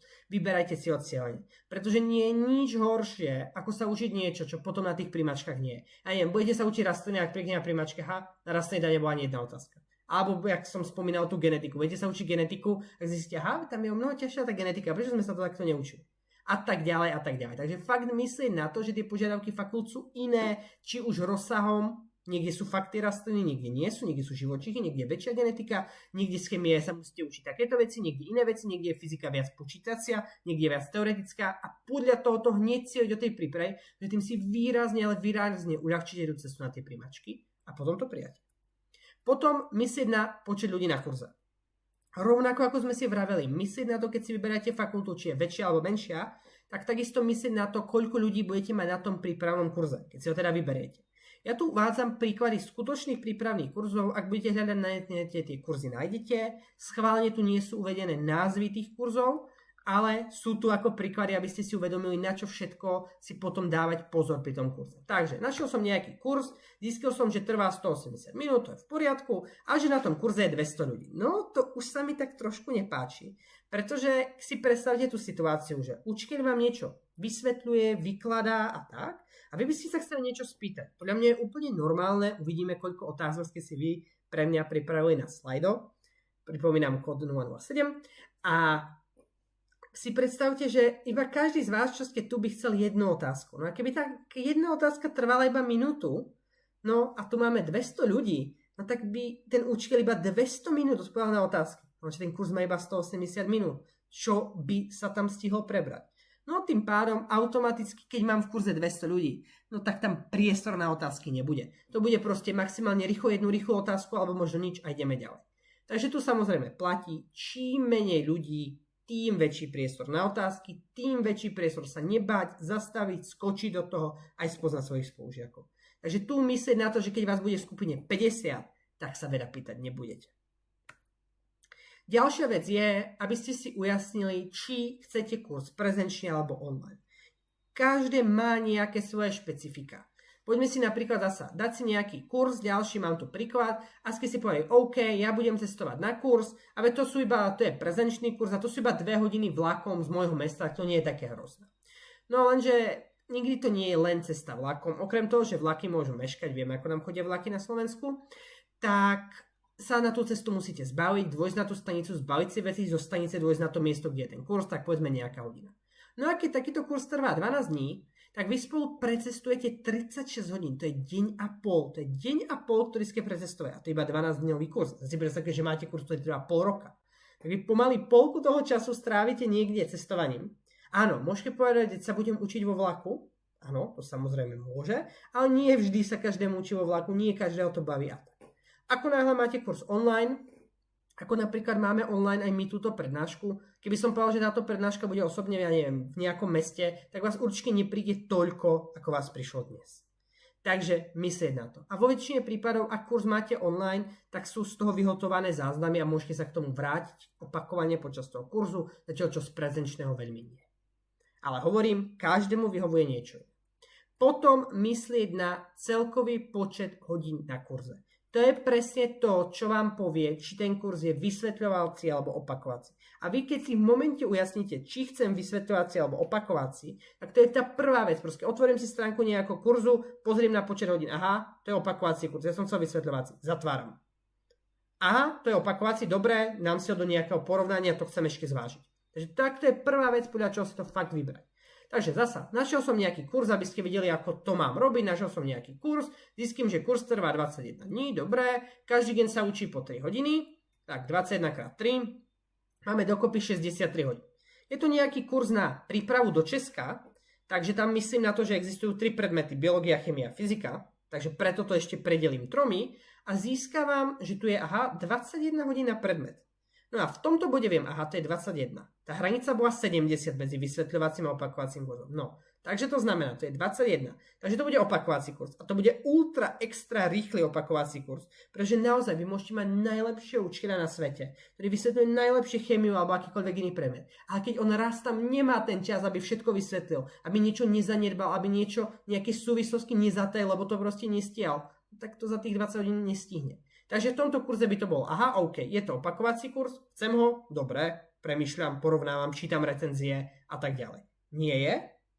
OK, ja som chcel vysvetľovať, nečítam ďalej, nezaujíma ma, idem ďalej. No a posledná vec je cena za 60 minút. Pozor na to, veľakrát tie kurzy uvádzajú niečo ako cena za hodinu, ale pozor na to, vy ste zvyknutí zo školy, že hodina trvá 45 minút. No lenže je rozdiel, či si platíte za 45 minút, alebo za 60 minút. Takže pozor na to. Väčšinou platí, pokiaľ kurz nemá napísané, čo myslí pojmom hodina, je to takmer vždy 45 minút, pretože to je pre ten kurz výhodnejšie. No a rovnako, keď idete do obchodu a chcete si porovnať cenu nejakého väčšieho a menšieho balenia, tak sa to prepočítava cena na liter, cena na kilogram, cena na kus. A podobne aj tie prípravné kurzy si viete porovnať cena na hodinu. Pretože niečo, čo na prvý pohľad vyzerá lacné, nemusí byť lacné, keď je tam málo hodín. Keď vám poviem, že tak tu môžete mať kurz, ktorý stojí 200 eur, stojí 4 hodiny, tak to máte 50 eur na hodinu. To je strašne drahé. No alebo vám poviem, že môžete mať za 500 eur kurz, čo si poviete, to je o mnoho drahšie, no a budete mať 200 hodín. No. Takže tak. Takže zasa, mám tu nejaké 2 kurzy a teraz ich poďme porovnať. To znamená, našiel som ja na stránke jeden kurz, kamarát našiel druhý, alebo ja som našiel na jednej stránke iný kurz. Kurz D nám stojí 420 eur, si poviem, dobré, a kurz E stojí 1160 eur. Si poviem, wow. Ale ešte to nutne nemusí znamenať, že ten druhý je drahší. Áno, na to, čo zaplatíte z peňaženky, samozrejme drahšie bude. Ale poďme sa na tie kurzy ešte pozrieť. Pretože my sme si povedali, že najprv riešim, či je vysvetľovací alebo opakovací. Potom až riešim vôbec, čo stojí, ako vyzerá. Takže prvý kurz teda D nám trvá 9 dní, ten druhý trvá 99 dní. Už je taký prvý ukazovateľ, že to sme trošku inde. V tom prvom kurze sa učíte 1 deň po 7 hodín, budeme teraz riešiť, či zvládnete 7 hodín vnímať. A v tom druhom sa učíte 3 hodiny. Takže keď to vypočítame spolu, tak v tom prvom máme 63 hodín, v tom druhom máme skoro 300 hodín. Zasa, predelíme delené 3, predpokladáme, že je to do Česka. Je tiež dôležité zvážiť, či delíte 2 alebo 3, ale to je jedno. A zistíte, že v tom prvom kurze máte 21 hodín na predmet. To je vlastne ten kurz, čo sme mali predtým, takže to bude ultra extra rýchly opakovací kurz. Zatiaľ, čo ten kurz napravo, keď to predelíme 3, tak máme vlastne 99 hodín na jeden predmet. Takže to bude naozaj vysvetľovací kurz, kde sa nebude musieť ponáhľať, kde bude dostatok času na to si prebrať všetko, prejsť modelové otázky, pýtať sa, zastaviť to a usmerniť to. Takže tu už len v tomto príklade, alebo prípade, nám to trošku porovnanie dáva zmysel, pretože mne by sa nikdy do porovnania nemal dostať vysvetľovací a opakovací kurz, pretože to som si krok predtým už ujasnil, ktorý typ kurzu vlastne ja chcem. Ale dobre, tak to porovnajme. A teraz si poďme porovnať cenu na hodinu. Kde to Dčko vyzeralo na prvý pohľad, to je 420 eur, to je určite lacnejší kurz, a ten druhý je určite drahší. No tak to poďme vydeliť. Celková cena delené počet hodín a máme ten prvý kurz za 6,7 eur na hodinu. Nie je to nič strašné, ako sme si vrali, individuálne doučovanie sú niekde inde. No a keď to predelíme tu, tak zistíme, aha, to je 3,9 eur na hodinu. To je skoro o 40% lacnejšie. A tu vidíte ten rozdiel, že aha, áno, na to síce čo vydám z peňaženky, to Ečko je drahšie, ale na tú jednu hodinu to nie je drahšie.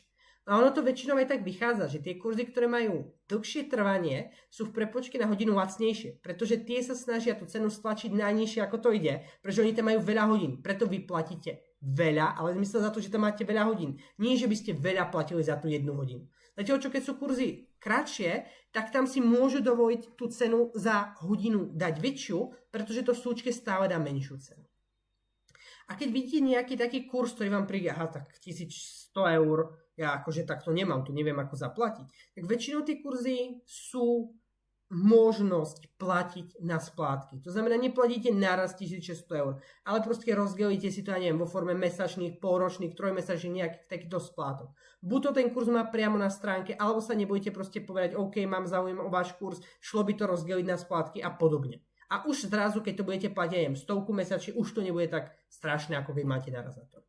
Takže myslieť na to, ešte raz pre istotu zopakujem, vyberať si to naozaj cieľene, myslieť na to, koľko ľudí tam budete mať, či online alebo prezenčne, či je to vysvetľovací alebo opakovací kurz a potom, keď to chcete porovnať, tak si to prepočítať na 60 minút. A potom už máte nejaký svoj výber. Aha, hľadám vysvetľovacie kurzy, mám tu nejaké vybrané, porovnám, čítam recenzie a ďalej sa o to zaujímam podľa toho, čo chcem. A tak. Takže, už sme skoro na konci, a teda na konci nie sme, na konci sme toho, čo som si pripravil ja a za chvíľočku zistím, čo zaujíma vás, čo ste mi teda napísali za otázky.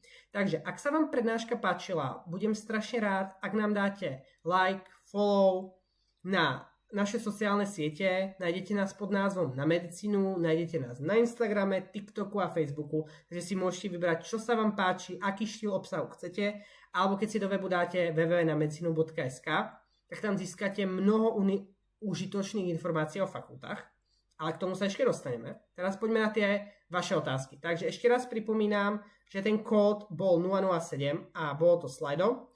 A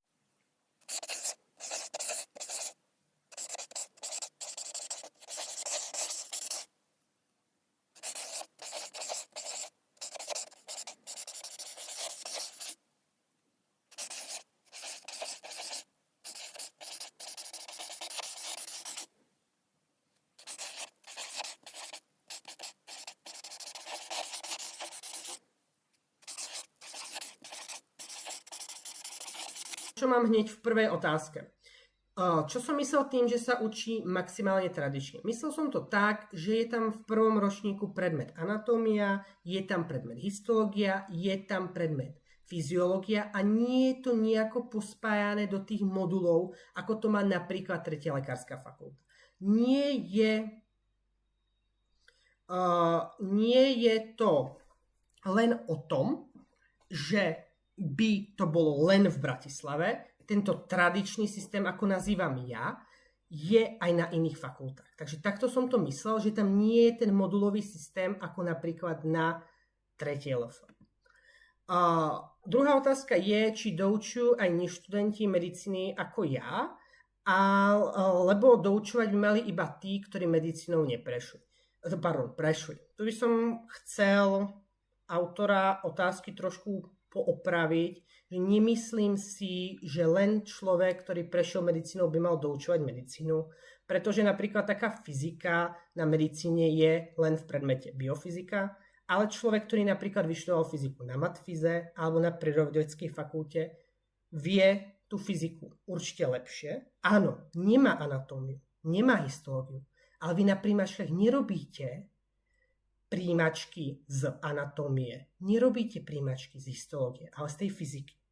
Takže tu nie ide podľa mňa ani o to, či ten študent, ktorý učí, je lekár, nelekár, študent medicíny alebo nie.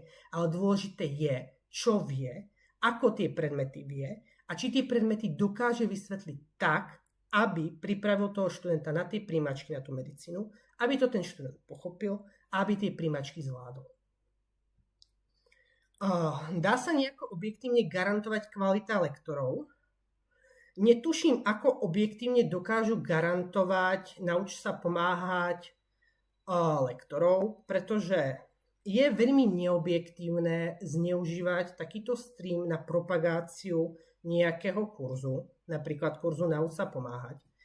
A určite som sa tu nechcel menovať žiadne konkrétne kurzy, ale Nauč sa pomáhať je napríklad kurz, ktorý na svojej stránke nedokáže uviesť ani cenu za kurz, nedokáže uviesť ani recenzie a netuším, ako objektívne dokážu garantovať kvalitu lektorov, ale u nás sa lektori vyberajú komplikovaným spôsobom, prechádzajú viackolovým výberovým procesom, aby sme naozaj zaistili lektorov, ktorí sú spokojní. A zároveň študenti v kurze majú možnosť kedykoľvek písať spätnú väzbu, či už anonymne alebo neanonymne. A takto aj počas kurzu vieme zistiť, či náhodou nenastal nejaký problém. A taktiež študenti píšu aj recenzie, ktoré sú verejné na stránke a môže si ich ktokoľvek prečítať. Príjmačkám sa venujem 10 rokov, spoločnosť existuje 3. rok, neexistuje 3. rok, niekto to čítal veľmi zle a doučoval som samozrejme aj predtým, začínal som napríklad doučovať individuálne, preto napríklad viem, ako to funguje. Čo tu máme ďalej? Dneska máme strašne veľa otázok iba k príprave. Som myslel, že vás zaujímajú viac fakulty, ale vidím, že nie. Sú vaše prípravy špecificky na konkrétnu fakultu? Áno, sú. Sú tie prípravné kurzy špecificky určené na konkrétnu fakultu. Vy si pri tom prihlásení vyberiete konkrétnu lekárskú fakultu a potom ste zaradení do skupiny študentov, ktorí sa pripravujú na rovnakú lekárskú fakultu ako vy. Čo máme ďalej? Môžu sa písať na testy viackrát. To som vravel, ale pozor na to, nie z biológie a z chémie. Tí sa nemôžu písať viackrát ani do Bratislavy a píšu sa viackrát iba testy študijných predpokladov. Pripraví kurz aj na maturitu z biológie a z chémie? Dobrá otázka. Veľmi záleží od toho, aký kurz si zvolíte a čo je náplňou toho kurzu, samozrejme k tým daným príjmačkám. Pretože vy, ak si vyberiete lekárskú fakultu, kde sú na príjmačkách, povedzme, alebo kde nie sú, to je lepšie povedať, kde nie sú na príjmačkách napríklad rastliny, ale vaša škola to na maturite vyžaduje, tak potom, to si budete musieť doštudovať. Takže v zásade áno, pretože biológia a chémia bude pokrytá aj na tých príjmačkách aj v tom kurze, ale myslieť vždy na to, či si vyberiem fakultu, ktorá má napríklad rastliny a živočichy, alebo nie. Na ktorých je dovolené odpovedať na skúškach po slovensky. Takto. V zásade to ide takmer všade. Je to veľmi individuálne, ale nie je žiadne také nariadenie alebo pravidlo, že by ste nemohli rozprávať slovensky. Samozrejme, závisí od toho, na koho narazíte. Môže tam byť proste niekto, kto povie OK, rozprávajte, ja neviem, česky. Ale napríklad, keď budete robiť skúšku z anatómie, z histológie a podobne, tak aj tak tie názvy budete hovoriť latinsky. Aj tak sa ich budete učiť vlastne česky. Takže tie odborné pojmy budú česky a ten zvyšok budete hovoriť slovensky a bude to úplne v poriadku. Ako sa človek môže stať odborníkom na lekárske fakulty? No je to asi podobné, ako keď sa chcete stať odborníkom v akomkoľvek inom obore. Ja neviem, keď chcete byť kuchár, tak vyštudujete kuchára. No ale to samotná škola z vás odborníka ešte nepraví. Chce to veľa rokov praxe, chce to sa tým zaoberať, chce to byť v obraze. Čo tu máme ďalej? Je potrebné doučenie biológia a chémia ako príprava na LFUK? Niekto tu má problém, ktoré nesedia, potrebujem vedieť, ktoré veci nesedia. Pardon, tu som preskočil na ďalšiu otázku. Chcem napísať, čo nesedí. A či je potrebné na doučovanie z chémie a biológie ako príprava? Takto. Strašne závisí od toho, aké sú tie vaše základy. Pretože vy, ak začnete na, povedzme, niečom, že mám fakt super základy z biológie a z chémie, tak možno nepotrebujete doučovanie na LFUK, pretože vy to všetko máte prebrané zo školy, už si iba naprechádzate tie modelové otázky, prejdete to znova a bude to všetko fajn. Ak ale máte z tej biológie a chémie horšie základy, tak v takom prípade potrebujete to učivo dovysvetliť, pretože nie je nič horšie, ako sa tie veci proste bifliť.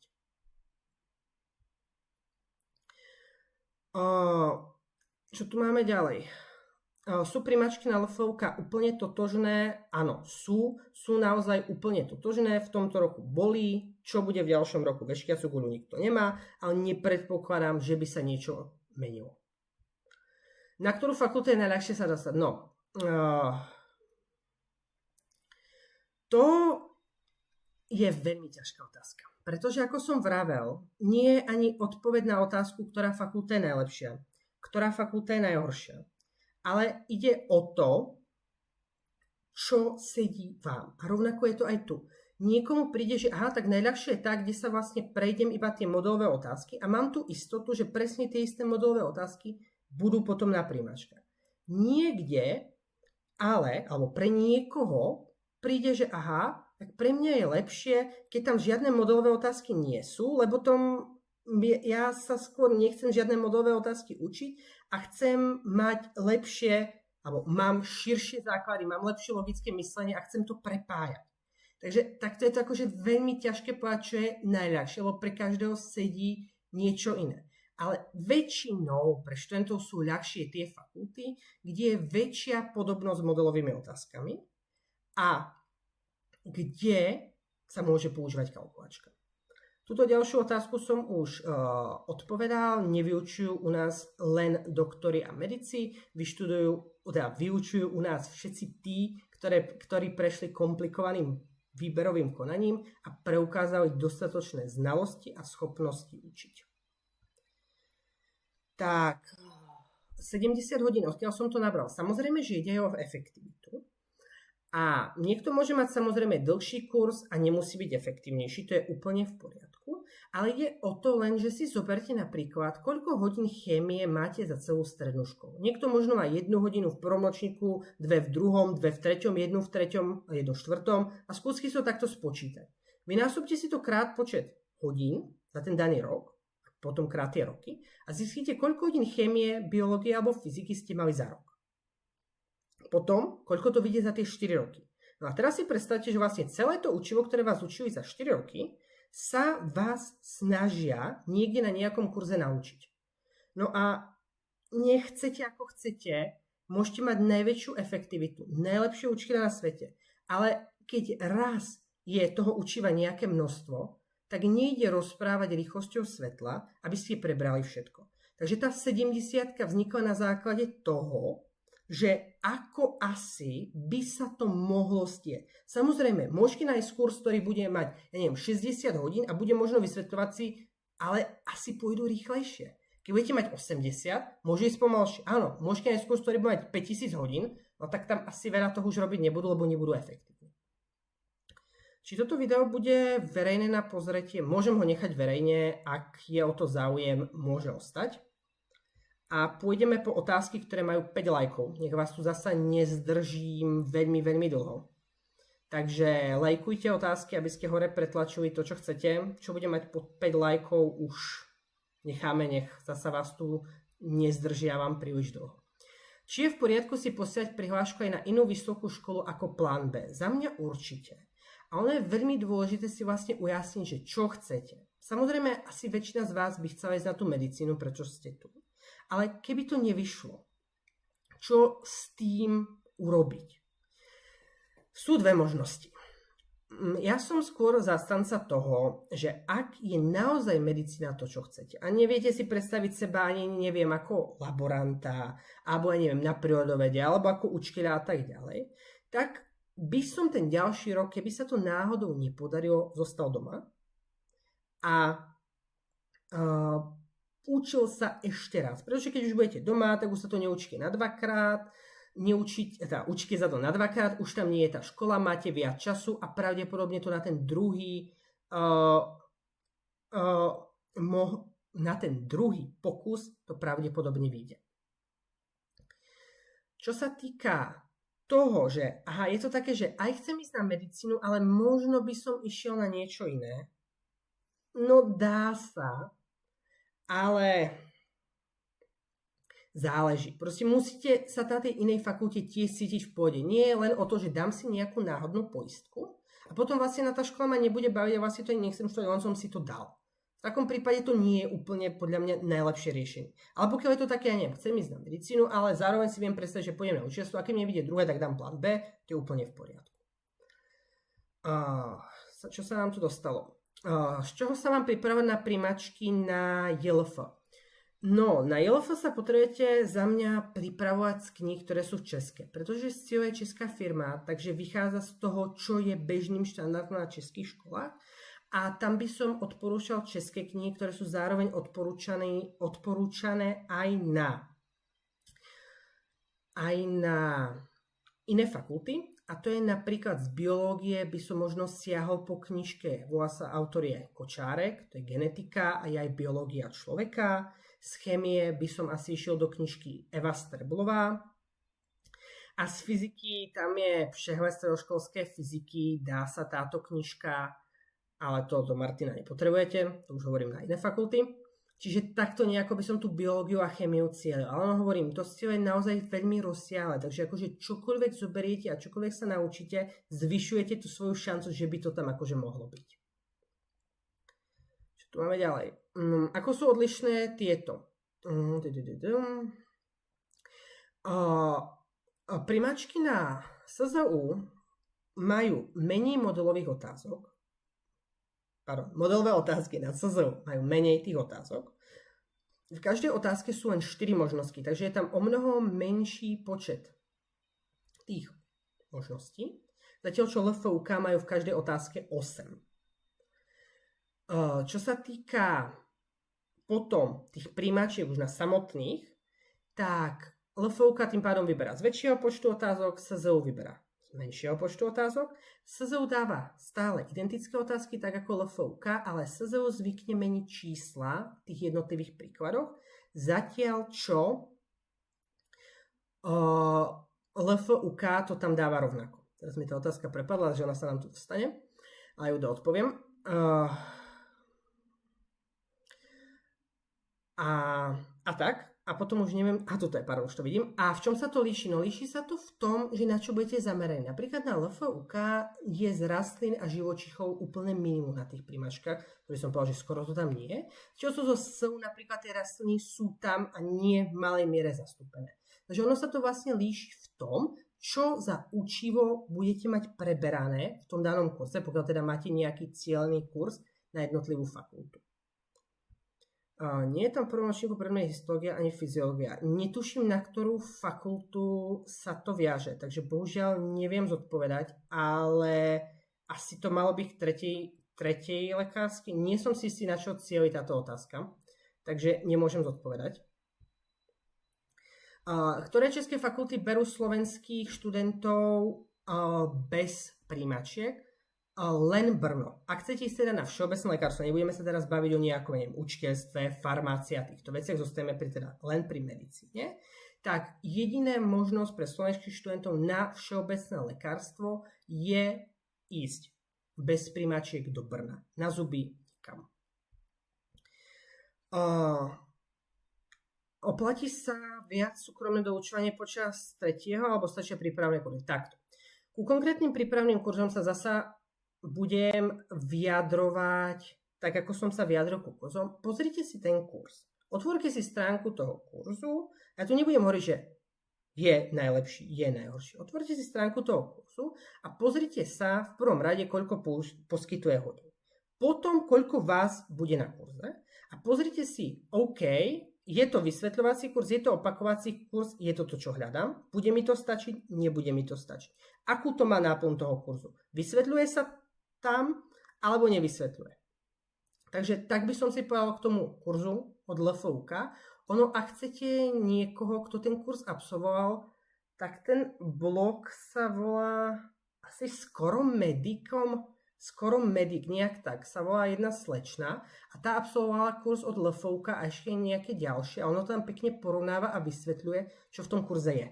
Takže to doporučujem pozrieť. A či sa viac oplatí súkromne, no zasa závisí od toho, akú vy máte preferenciu, aké máte základy. Či chcete mať toho učiteľa iba jeden na jedného, či nechcete, alebo chcete sa pýtať, či vám nevadí, že vás tam bude viac a podobne. Čo sa týka praxe, tu by som zasa neopral sa úplne o konkrétne číslo, pretože vedieť akože čísla každej praxe, to už by bolo veľa. Ale keď si otvoríte veľmi užitočná vec, a to platí nie len pre medicíny, ale všeobecne, keď si budete hľadať nejaké poistky a iné školy, volá sa to, že študijný plán. To znamená, chcem ísť niekam študovať, viem názov fakulty, viem názov oboru a sa pozriem a napíšem do Google fyzioterapia, taká fakulta, študijný plán. A to vám otvorí všetky predmety, ktoré ten daný obor má. Vy môžete ísť napríklad, časté sú také poistky, že človek si povie, ak si vyberiem na nejakej prvovedeckej škole nejaké medicínska chémia, medicínska biológia, to má niečo s medicínou a podobné a človeka by nenapadlo, že tam zrazu bude matika alebo fyzika. A keď si otvoríte takto študijný plán, tak tam krásne viete zistiť, aha, tam je matematika, tam sú 2 predmety matematiky a tam je fyzika. A rovnako, keď si takto otvoríte študijný plán tých jednotlivých fakult, na ktoré uvažujete, tak si tam môžete pozrieť, koľko je tam praxe. Väčšinou je nejaká dobrovoľná, je nejaká povinná, ale to si krásne viete pozrieť a naščítať to, koľko hodín praxe napríklad bude na LFUK, koľko bude na prvej LF a tak ďalej. Pripravujeme aj na SCIO na JLF. Ak SCIOM rozumieme biológiu, chémiu aj všeobecné predpoklady, tak áno. Je to naozaj náročné, tu chcem povedať, a nie je to len o našej príprave, ale celkovo akože o príprave na SCIO, pretože ako som spravil, biológia, chémia a fyzika je náročná na to, aby na tom SCIU bolo to, čo chcete vy. Takže tu naozaj je, akokoľvek sa na to budete pripravať, bude to náročné, to chcem povedať hneď. A jedno, či sám, či s kurzom, či s kým. No a áno, pripravujeme aj na biológiu, aj chémiu a dokonca pripravujeme aj na všeobecné predpoklady. Jeden výborný konkrétny vysvetľovací kurz, ktorý sa oplatí. Nechcel som tu ísť do konkrétnych názvov prípravných kurzov, ale už to tu niekto porušil a bohužiaľ som nemal inú možnosť. Tak tým pádom budem taký trošku možno neprekvapivý, ale poradím ten kurz, ktorý robíme my, volá sa na medicínu, pretože je naozaj vysvetľovací v tom pravom slova zmysle. Je tam veľa hodín, to znamená, preberie sa fakt všetko. Ak napríklad máte super základy, máte jednotky, všetko viete a robili ste pomaly olympiády, nepotrebujete rozhodne vysvetľovací kurz a možno nepotrebujete žiadny kurz. A zároveň si v tom našom kurze si pri prihlásení volíte konkrétnu fakultu, tým pádom rovno ste zacielení na to, čo treba. Čiže ak tam budú rastliny na primáčkach, tak sa budete učiť rastliny. Ak tam nie sú na tú fakultu, kam vy chcete ísť, tak sa nebudete. Tak. Kde zistím, či na primáčkach dáva LF aj rastliny? Zistíte to, keď si otvoríte dané konkrétne danú stránku konkrétnej fakulty a tam zistíte nejaké pokyny k príjmačkám. A tam väčšinou bývajú tematické celky, alebo to vidíte z modelových otázok a tak ďalej. Takže takto sa dá zistiť, aha, budú tam rastliny, nebudú tam rastliny a tak. Príjmačky na SZU sme vlastne mali, sú tam aj rastliny, sú tam aj živočichy. Tie neprešli takou veľkou zmenou ako na LFUK minulý rok. Zasa, z akých materiálov sa pripravovať na SZU? Tam zasa, ak má fakulta modelové otázky, rozhodne by som volil modelové otázky. To nie je o čom. A potom si zobrať v zásade, ak je to také, v tomto prípade je, že tie otázky budú na prijímačkách rovnaké, tak by som si v zásade mohol zobrať akúkoľvek knihu, ktorá vám to vysvetlí. Čiže ak vám vyhovuje tá učebnica, ktorú máte v škole a nájdete tam všetko, čo potrebujete, kľudne tu. Ak vám nevyhovuje akákoľvek iná učebnica, je v poriadku, pokiaľ tam nájdete vysvetlené to, čo na tú príjmačku treba. Tak, niekto sa tu pýta, že by som mohol zodpovedať všetky otázky. Už to tu nemám. Prečo ste mi ostavili otázku? Bohužiaľ, keď si pozriete na tieto tlačidlá, tak na tomto tlačidle píše zobraziť ako odpovedanú, highlight a preložiť. Takže ja keď tu stlačím zobraziť odpovedanú, preto tá otázka tu zmizne, pretože som ju zodpovedal. Môžem zodpovedať všetky, ale skúsenosti z minulých rokov hovoria, že otázka, ktorá má 2 lajky, 1 like, nie je tak strašne populárna, nie je toľko ľudí zaujíma a keďže chcem vyhovieť čo najviac ľuďom, tak nechcem tí, ktorí možno čakajú ešte na nejaký darček, ktorý sme si slúbili na začiatku, tak preto.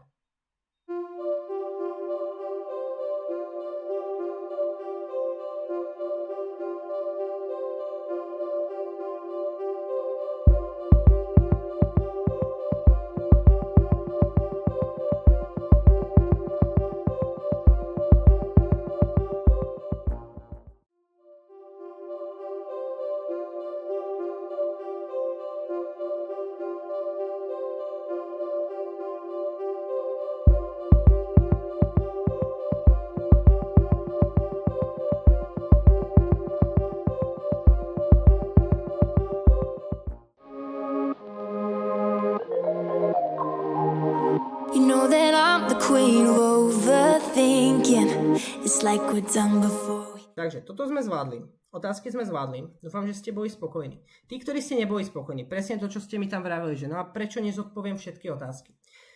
Pretože tie otázky som už možno zodpovedal. Takže môžete tie odpovede nájsť na našom Instagrame, TikToku alebo Facebooku. Alebo môžete zbehnúť na našu stránku na medicinu.sk. Možno tam tú odpoveď nájdete. Ak ju tam nenájdete, tak, na Instagrame nájdete určite nejaké bodové hranice, nejaké typy príjmačiek, termíny dní otvorených dverí, recenzie a tak ďalej. Alebo nejaké vtipné obrázky, mnemotechnické pomôcky, bodové hranice a tak ďalej. Na TikToku nájdete skôr veci, ktoré sú zábavného charakteru, to znamená nejaké kvízy, pomôcky na učenie a tak ďalej. Na Facebooku vás potom budú čakať zaujímavosti a dlhšie články.